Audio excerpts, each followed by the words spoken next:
Olá pessoal, tudo bem? Então, esse vídeo de hoje é sobre turismo de aventura, ecoturismo e geoturismo. Ele é relativo à aula do dia 21 de agosto de 2020. Então, o turismo de aventura ele é definido como um segmento do turismo que proporciona atividades ligadas à natureza, buscando a superação de limites pessoais, com segurança e responsabilidade na utilização do meio ambiente. Contudo, pessoal, é possível também realizar turismo de aventura em áreas urbanizadas também, não somente em áreas naturais. Aí uma outra definição do próprio Ministério do Turismo, de 2006, define o turismo de aventura, dizendo que ele compreende os movimentos turísticos decorrentes da prática de atividades de aventura de caráter recreativo e não competitivo. Certo? Então, a gente vai analisar algumas questões dessa definição. Então, como movimentos turísticos, são os deslocamentos e estadias que presumem a efetivação de atividades consideradas turísticas. No caso do turismo de aventura, são geradas pela realização de atividades de aventura que dão consistência a esse segmento. E aí envolve a oferta de serviços, equipamentos e produtos de hospedagem, alimentação, transporte, recepção e condução de turistas, recreação e entretenimento, e as operações e agenciamentos do turismo em si. Então, consideram-se atividades de aventura as experiências físicas e sensoriais recreativas que envolvem desafios e que podem proporcionar sensações diversas, como liberdade, prazer e superação, a depender da expectativa, do envolvimento e da experiência do turista, além do nível de dificuldade de cada atividade. Então, o turismo de aventura, ele tem essa questão da atividade recreativa e não competitiva. Além disso, as sensações que estão envolvidas nesse tipo de atividade são diversas. Esse turista, aqui no caso, o pessoal tá fazendo rafting, tá descendo corredeiras num bote inflável. Então, tem todo o contato com a água, tem a questão da adrenalina, da aventura, do bote virar e eles caírem. Então, todos de colete salva-vida, capacete, seus remos, todos os equipamentos de segurança. Então, as atividades do turismo de aventura também pressupõem essa busca de adrenalina com todo um cuidado e com o uso dos equipamentos necessários. Aqui algumas imagens, então, pessoal, de algumas modalidades de atividades que se enquadram dentro do turismo de aventura. Aqui é a descida de rapel, certo? A descida de rapel que a gente usa cordas e outros equipamentos, como essa cadeirinha que fica encaixada no corpo, sempre com uso de capacete para proteção, luvas também para melhorar a questão de descida. Aqui a questão da tirolesa, que tu tem uma via, digamos assim, uma via aérea entre duas partes, e a pessoa vai deslizando por essa via. Nesse outro aqui nós temos a prática do arvorismo, que a gente tem plataformas de diversos tipos, com diversos tipos de dificuldade, ligando algumas árvores a outras, e essa sensação de aventura mesmo. Aqui nós temos uma plataforma para o salto de bug jump, que a pessoa fica presa por esse elástico, um elástico especial que amortece a queda, mas ela é jogada para cima e para baixo, usa-se também cadeirinha, além de toda a questão dos elásticos e também o uso de capacete. Aqui, pessoal, nós temos algumas imagens com esportes de aventura, com atividade do turismo de aventura para pessoas com alguns tipos de deficiência. né? Então, é possível, sim, a realização do turismo de aventura, claro que com algumas adaptações, né? Aqui a gente tem o pessoal do rafting, né, que vai descer. Aqui pode ser para praticar tirolesa, esse aqui é para tirolesa, ou pode ser para subida, né, esse tipo de equipamento para subida de áreas íngremes. Então, há essa possibilidade de adaptação. Quando eu estava na faculdade, eu fiz uma trilha uma vez no Morro do Osso, lá em Porto Alegre, e no final da trilha que eu descobri que a pessoa que estava nos guiando era amputada, né? Tinha uma das pernas amputada e usava prótese, e super de boa, assim, estava melhor na trilha do que muita gente. Então, todas as questões da acessibilidade são níveis de deficiência também que a pessoa tem e a possibilidade de adaptação para essas atividades. E a questão muito importante, gente, do turismo de aventura é o caráter recreativo e não competitivo. Quando tu tem modalidades esportivas de competições, tu acaba tendo um turismo de esportes, certo? E as atividades turísticas com caráter recreativo, né, as atividades de turismo de aventura, elas têm esse caráter de recreação e não de competição. Nessa tabela e nas próximas, a gente vai observar o quê? Diversas atividades que estão relacionadas ao turismo de aventura e a descrição delas, certo? Então, o que acontece? São diversas as modalidades, algumas envolvem pernoite ao longo do percurso, como é a questão do trekking, né, a caminhada de longo percurso. Outras atividades, como o bungee jump, são feitas num determinado instante, né, um determinado momento. Óbvio, tem toda uma preparação e tudo, mas geralmente passeios como o bungee jump podem estar em conjunto com outros, tá? Poderia-se ter um parque com arvorismo e nesse mesmo parque a realização do bungee jump, por exemplo. A ideia das cavalgadas também, né, pode-se adicionar a essa questão do turismo de aventura, o cicloturismo, né, a ideia do percurso feito de bicicleta, que pode envolver ou não pernoite, o espeleoturismo, que é o turismo feito em cavernas, né, aqui nós temos duas imagens, então, de cavernas, tá, sempre com equipamento de segurança, guia, né, e toda uma organização e planejamento. A questão da escalada também, né? A subida de montanhas, paredes, blocos rochosos, com equipamentos específicos. A questão dos equipamentos de segurança sempre são muito importantes para garantir a segurança dos guias e do turista. Aí temos as atividades também de montanhismo, de rapel, que é a descida ali que eu mostrei para vocês antes. A questão do turismo fora de estrada, né? O uso de veículos de tração, ou de bugs, né? A gente vê muita questão dos bugs nas dunas, né? Principalmente no Nordeste. Veículos de tração nas 4 rodas, a gente tem bastante esse tipo de prática no Pantanal. Né? Aqui no Rio Grande do Sul, também na região dos canyons, muita gente também faz essa modalidade. O turismo de tirolesa, né? Que é aquele que a pessoa aproveita o desnível do relevo e desce, digamos assim, né, esse desnível, uma velocidade maior ou menor conforme a inclinação. Aí temos atividade de canoagem, de flutuação com snorkel, né, que é feito na água também. Todas essas atividades aqui são realizadas na água, né, e aí pode ser rio, lago, mar, né, conforme o objetivo do turista. E aqui algumas atividades aéreas, né? O balonismo.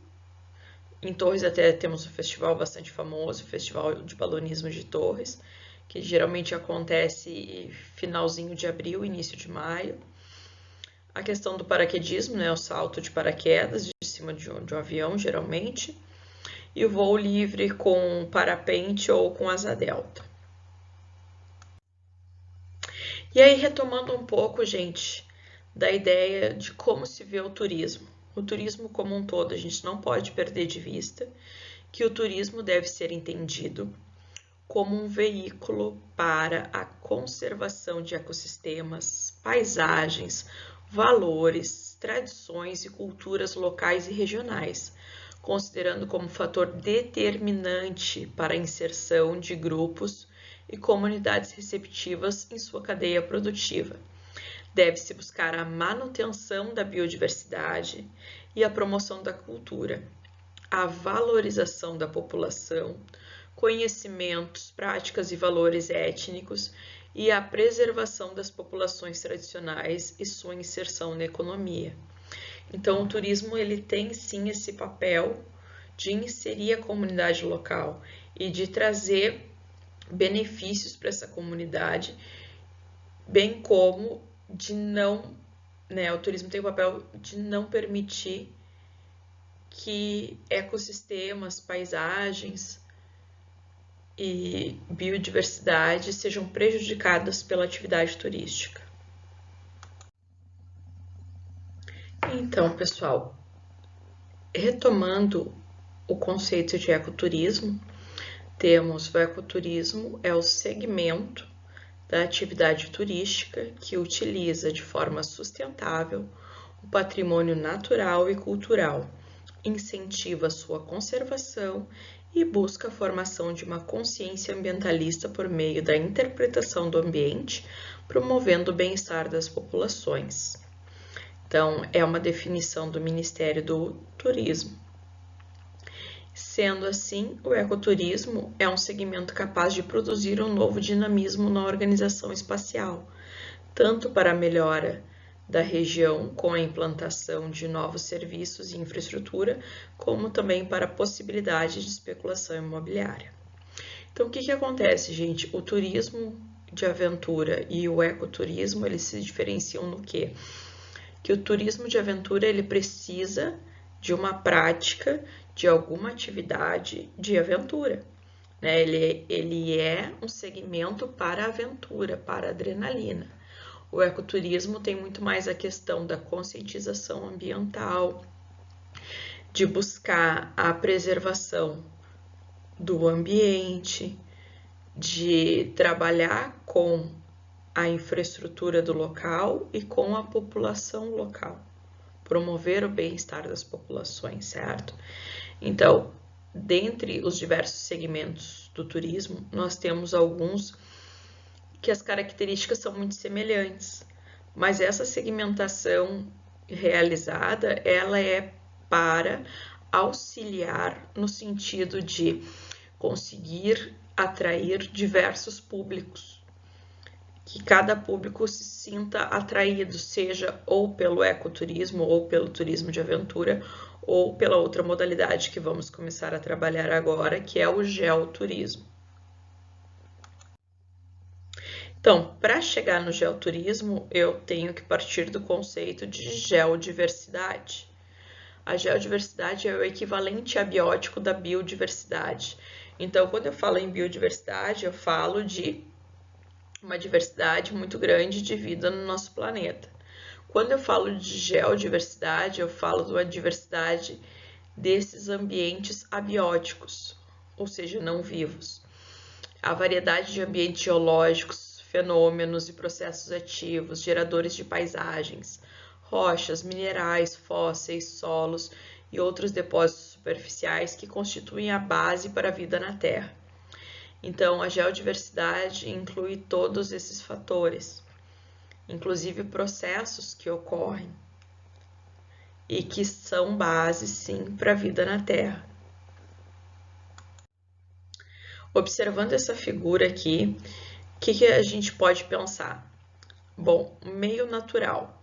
O meio natural, dentro dele, nós temos a biodiversidade, temos a geodiversidade. Dentro dessa geodiversidade, nós temos um patrimônio geológico, também chamado de geopatrimônio. E esse geopatrimônio, ele precisa de ações de geoconservação, ele precisa ser conservado. Por que o geopatrimônio precisa ser conservado? porque ele é capaz de contar a história do nosso planeta, desde do seu início até os dias atuais, a evolução da Terra enquanto um organismo vivo. Então, eu tenho a questão da geodiversidade, toda essa diversidade de rochas, fósseis, formas de relevo. Algumas dessas feições, alguns tipos de rocha, algumas feições de relevo, elas têm um valor maior, porque elas nos auxiliam no entendimento da história da Terra. Em alguns lugares são feições únicas, em outros são de beleza, de grande beleza, outros têm um valor científico muito grande. Então, nós temos várias categorias de valoração desse geopatrimônio. E se esse geopatrimônio tem valor, ele é ameaçado, certo? Por exemplo, no Brasil é proibido a comercialização de fósseis, porque os fósseis nos auxiliam a contar a história da Terra. Porém, sabemos que isso acontece. Temos fósseis brasileiros em diversas partes do mundo, sendo vendidos, comercializados e tudo mais. Então, se estabelecem estratégias de geoconservação para conservar esse geopatrimônio que é advindo dessa geodiversidade. Duas estratégias muito importantes de geoconservação são o geoturismo, porque é aquela questão, a gente só preserva aquilo que a gente conhece, aquilo que a gente tem uma identificação, e a questão dos geoparques, que a gente vai ver mais adiante, é o quanto eles são interessantes no sentido de pesquisa, no sentido de educação, na questão de gerar emprego e renda para a comunidade local, certo? Então, vamos adiante. Aqui, pessoal, esse fluxograma, ele mostra como pensar essa questão da geodiversidade. Então, primeiro eu faço uma inventariação, eu faço um inventário daquelas feições de relevo, daquelas rochas que estão presentes num determinado território, e eu vou quantificar essas áreas onde essas rochas se encontram, ou esses fósseis, ou essa determinada feição de relevo. Eu vou classificar na questão da importância, se é nacional ou internacional, ou se é uma importância local. Eu vou avaliar o grau de vulnerabilidade que esse geopatrimônio está exposto. Se ele tem uma baixa vulnerabilidade, eu vou pensar estratégias de valorização e divulgação desse material. Se ele tem alta vulnerabilidade, se é um material que pode ser destruído facilmente, eu vou pensar em estratégias de proteção e conservação desse patrimônio. E sempre fazendo um monitoramento dessas áreas e do patrimônio inventariado, quantificado e avaliado, e as estratégias sempre pensadas, seja para valorização e divulgação desse geopatrimônio, seja para proteção e conservação das feições com grande vulnerabilidade. Entende-se o geoturismo como o turismo que sustenta e incrementa a identidade de um território, considerando a sua geologia, ambiente, cultura, valores estéticos, patrimônio e o bem-estar de seus residentes. Esta conceituação faz parte da Declaração de Arouca, em Portugal, e é importante porque ela mostra que, para além da geologia, para além da geomorfologia, para além dos fósseis, o geoturismo valoriza o bem-estar das populações ali residentes e tem a questão cultural como um grande patrimônio dessas comunidades. Essas imagens são do Geoparque Arouca, né, um dos mais antigos. Ele fica em Portugal e a gente tem uma grande diversidade de geopatrimônio lá. Então, tem minas, tem meandro de rio, tem icnofósseis, certo? Então, a gente tem uma diversidade de feições geológicas e geomorfológicas que ajudam a contar a história do nosso planeta. Então, existe um programa da Unesco, né, a Unesco Global Geoparques, que identifica os geoparques como áreas geográficas únicas e unificadas, onde o sítio e paisagens com relevância geológica internacional são gerenciados com um conceito holístico de proteção, educação e desenvolvimento sustentável.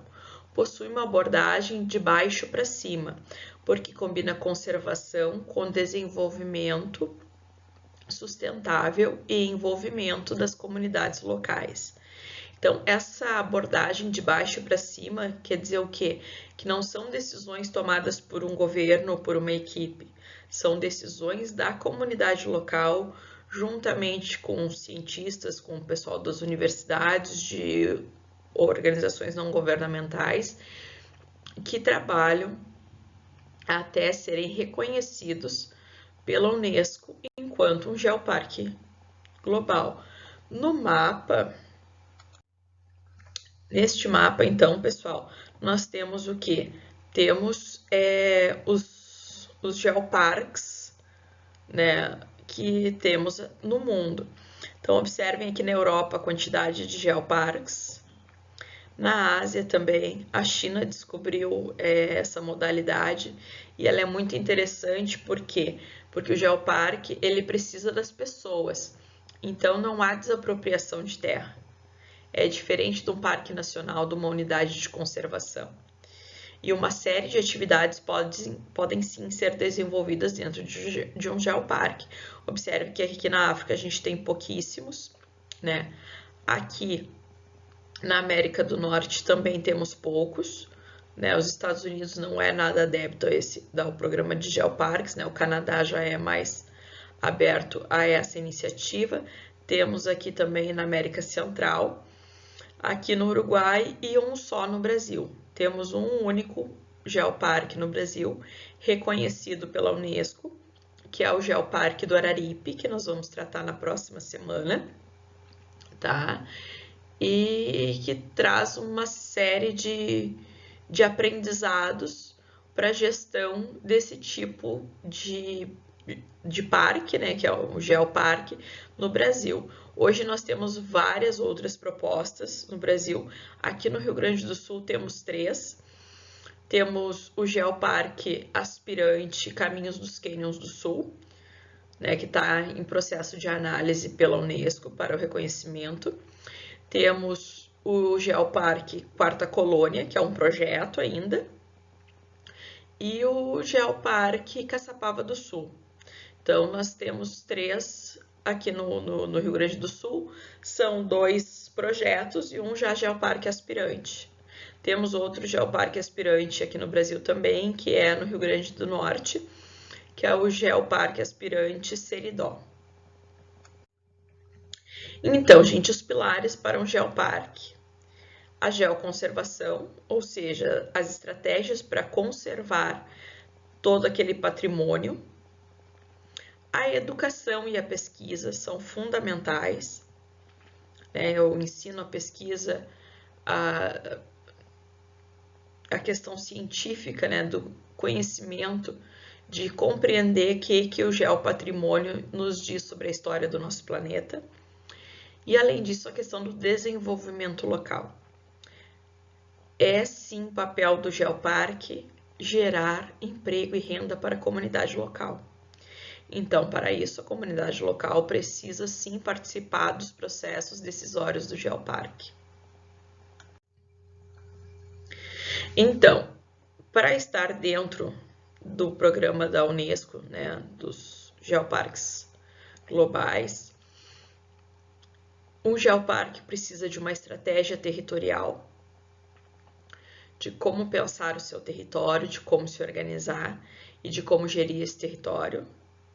Precisa de limites definidos, né? Precisa se pensar quantos municípios, quais municípios fazem parte deste território, a questão da conservação desses territórios, seja na questão da conservação das feições geológicas e geomorfológicas que se constituem enquanto geopatrimônio, seja na conservação da cultura local e na conservação dos modos de vida da população local. O desenvolvimento sustentável também é necessário dentro do geoparque, sempre pensando em atender às necessidades das gerações presentes, sem comprometer o atendimento das necessidades das futuras gerações.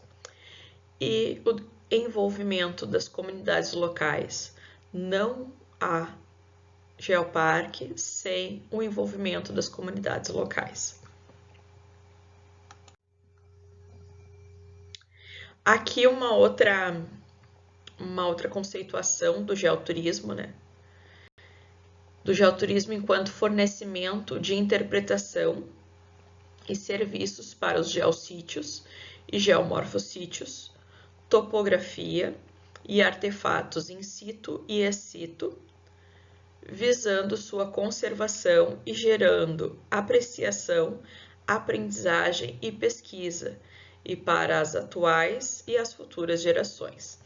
Então, o que acontece, gente? Nessa definição se traz a necessidade também da conservação, tanto in situ, ali no local, ali no geossítio, preservando os fósseis no local, quanto muitas vezes a necessidade de se retirar alguns elementos daquele espaço e, por exemplo, manter uma coleção no museu. No Geoparque do Araripe nós temos um museu. É muito interessante porque no museu a gente consegue visualizar os fósseis e visualizar os diferentes tipos de fósseis dentro da evolução do planeta. Então é bem interessante também a construção de museus, não só os painéis explicativos in situ, mas também museus, sites também, né? Como eu mostrei para vocês anteriormente, o site, um pedacinho do site do Geoparque Arouca. Então é muito importante essa busca de conhecimento no local e fora do local também. E aí, pessoal, a questão da geodiversidade, né, sendo que o fator que auxilia a guardar a memória da Terra, né? Em 1991, na França, foi feita a Declaração Internacional dos Direitos à Memória da Terra. Por que é importante esses direitos à memória da Terra, né, gente? Para que a gente possa evoluir cada vez mais, compreender da onde viemos e para onde vamos. Então, compreender todo o processo de evolução da Terra, cientificamente, ele nos traz uma série de respostas, né? Além de toda a questão da busca de exploração de matérias-primas, de recursos naturais, né? Então, o primeiro artigo da Declaração Internacional dos Direitos à Memória da Terra fala que, assim como cada vida humana é considerada única, não é chegado o tempo de reconhecer também a condição única da Terra enquanto planeta, né?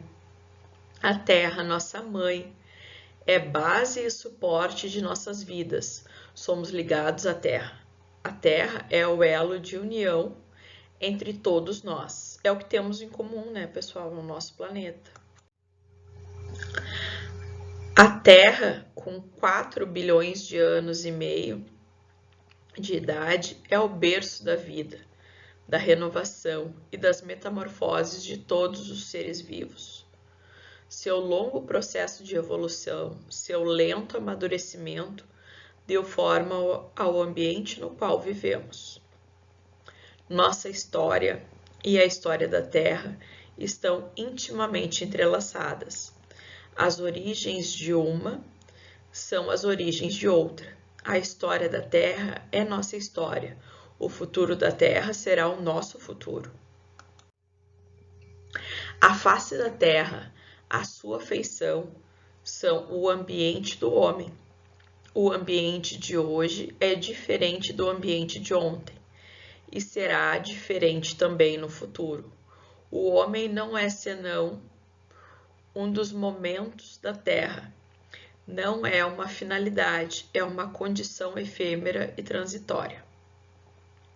Um parênteses aqui, né, pessoal? Essa declaração ela é de 1991 e ela se refere ao tempo todo como o homem, ou o homem enquanto ser humano. Atualmente, essa declaração seria vista de uma forma diferente, né? Dentro da geografia, a gente falava muito do homem e da natureza, né? Da sociedade, do ambiente. Hoje, a gente procura pontuar o ser humano e a natureza, né? Os humanos e a natureza. Porque aí sim, dentro de humanos, a gente não faz distinção de gênero. Todos estão incluídos. E quando a gente fala sociedade ou ambiente, é importante que se pontue também a que extrato social estamos falando. Certo? Então, ao 6º artigo da Declaração Internacional dos Direitos da Terra. Dos direitos da memória da Terra, desculpa. Da mesma forma como uma velha árvore registra em seu tronco a memória de seu crescimento e de sua vida, assim também a Terra guarda a memória do seu passado.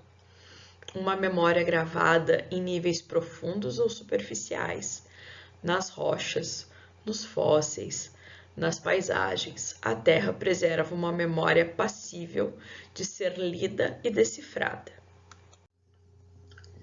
Atualmente, o homem sabe proteger sua memória, seu patrimônio cultural. O ser humano sempre se preocupou com a preservação da memória, do patrimônio cultural. Apenas agora começou a proteger seu patrimônio natural, o ambiente imediato. É chegado o tempo de aprender a proteger o passado da Terra e, por meio dessa proteção, aprender a conhecê-la.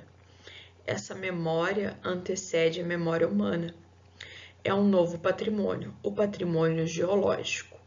Um livro escrito muito antes de nosso aparecimento no planeta. Então é interessante pensar, pessoal, o quanto o ser humano é recente no planeta, o quanto a escala de vida humana é diferenciada da escala de evolução da Terra. Quando a gente fala em evolução do planeta, a gente fala em milhões e bilhões de anos. Quando a gente fala em humanidade, a gente fala em anos, séculos, certo? Então, tem essa diferença bastante grande. O homem e a terra compartilham uma mesma herança, um patrimônio comum. Cada ser humano e cada governo não são senão meros usufrutuários e depositários deste patrimônio. Todos os seres humanos devem compreender que a menor depredação do patrimônio geológico é uma mutilação que conduz à sua destruição, a uma perda irremediável. Todas as formas do desenvolvimento devem respeitar e levar em conta o valor e a singularidade desse patrimônio.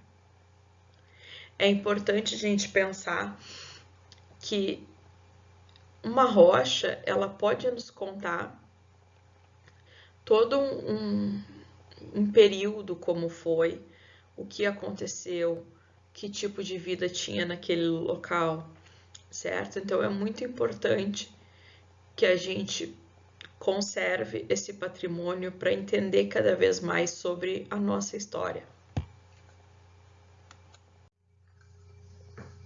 Então, aí, né, os participantes do primeiro simpósio internacional sobre proteção do patrimônio geológico, né, estavam presentes uma centena de especialistas de 30 diferentes nações. Eles solicitaram, né, que as autoridades nacionais e internacionais levassem em consideração a proteção do patrimônio geológico por meio das necessárias medidas legais e financeiras e organizacionais. Então, a partir de então, a ONU passa a Unesco, né, que é um braço da ONU, digamos assim, que trabalha com a questão da cultura e do patrimônio cultural do planeta, também passa a trabalhar com a questão do patrimônio da geodiversidade, né, do geopatrimônio. Já trabalha também com a questão da biodiversidade, né? Tanto é que a gente tem as reservas da biosfera, né? Então, a Unesco passa a trabalhar também com a geodiversidade a partir dos seus projetos de geoparques. Certo, pessoal? Aqui é a bibliografia utilizada para complementar os dois textos que vocês leram, espero eu. E aí, muito obrigada pela atenção. Dúvidas, preocupações, inquietações geográficas, podem me enviar um e-mail, certo, galera? Muito obrigada pela atenção e até a próxima.